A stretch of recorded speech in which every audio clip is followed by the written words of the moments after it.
Ranking all the Warlords of the Sea in one piece. The top one will surely shock you. The Seven Warlords of the Sea, also known as the Shichibukai, are a group of powerful and notorious pirates in the popular anime and manga series, One Piece.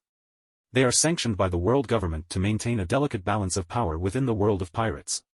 Each warlord possesses incredible strength, unique abilities, and a fearsome reputation. Serving as government allies, they are tasked with suppressing other pirate crews and maintaining order on the high seas. Number 11. Gecko Moria. Moria's had a tough go of it. Once the proud captain of the Gecko Pirates, he suffered a devastating defeat at the hands of Kaido and effectively shot himself off on Thriller Bark to hide from his trauma. While his shadow power does present a threat to the Straw Hats during their adventures on Thriller Bark, Moria lacks some of the gravitas of many of his Seven Warlords peers. After being nearly killed by Doflamingo at Marineford, Moria has largely faded into obscurity within the story. Number 10. Crocodile. At one time, Crocodile easily ranked as the greatest villain the One Piece story had seen. Not only did his powers make him a nearly insurmountable threat to Luffy, but his political machinations nearly brought the kingdom of Alabasta to total ruin. Still a fan favorite for his impact, personality, and design, it's unclear where Crocodile now ranks as a threat in a world of conquerors' hockey and ancient devil fruits. The fact that Crocodile is still so well regarded so many years after the Alabasta saga shows just how great his impact was at the time. Number 9. Edward Weevil. Weevil is unquestionably a strong pirate, he wouldn't have earned a position with the Seven Warlords otherwise.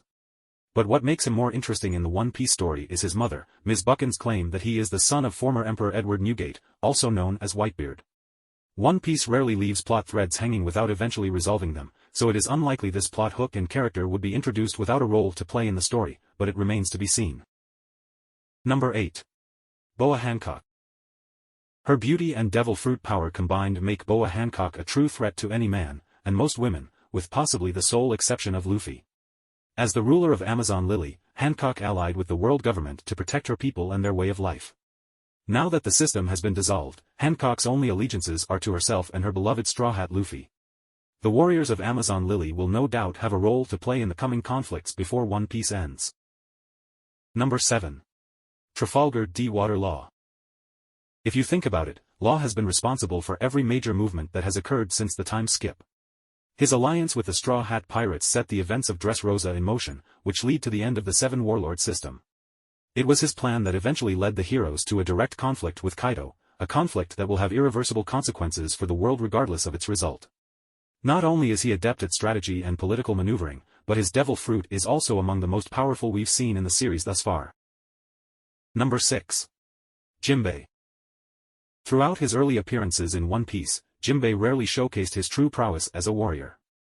Having joined the Seven Warlords, it was clear he was a strong pirate, but now as a member of the Straw Hat crew, there can be no question that Jinbei will end the series as one of the most powerful fighters in the world. Like Boa Hancock, Jinbei's motivation to join the Seven Warlords was to protect the Fishman pirates and the rest of his people, but that goal was ultimately far better achieved by aligning with the future king of the pirates. Number 5. Bartholomew Kuma. The various mysteries surrounding Bartholomew Kuma remain one of the biggest dangling plot hooks from as far back as Thriller Bark. With his appearance in that arc, Kuma established himself as a clear powerhouse, but his full transformation into a cyborg and seeming loss of sense of self raise far more questions about his motivations and role in the story. Kuma has already played a major role in the events that will shake the world, but he likely has much more to do in the future. Number 4. Buggy the Clown. Buggy is one of the most important characters in all of One Piece. His ability to consistently fail upward reminds the audience that the story is rooted in comedy despite its heavy themes and intense combat. Given the levels Buggy has already reached without any of the strength to back it up, there can be no question that Buggy will remain a major force in the story. In fact, the natural ending to his joke would be for Buggy to stumble his way into becoming Pirate King before Luffy. Number 3. Dracule Mihawk. While Mihawk has done little in the story of One Piece in terms of world-altering impact, his importance and power were established all the way back during Baratai. As the world's strongest swordsman, not only is Mihawk clearly one of the most powerful characters in the series, but his defeat is a key part of Zoro's dream. Mihawk may never have the political or broad story impact of other warlords, but his strength and personal importance to one of the main characters make him a major player. Number 2. Don Quixote Doflamingo. Not only is Doflamingo clearly one of the strongest of the Seven Warlords, requiring Luffy to unveil Gear 4th for the first time in order to defeat, but his cruel reign over Dressrosa, combined with his underground arms dealing, was the catalyst for the dissolution of the entire system.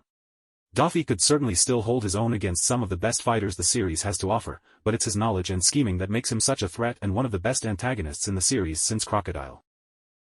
Number 1. Blackbeard. As the only known person in the entire series to possess 2 devil fruits, Marshall D. Teach is a truly unknown quantity. Blackbeard has clearly established himself as one of the series' final antagonists, but his impact has been felt throughout the series.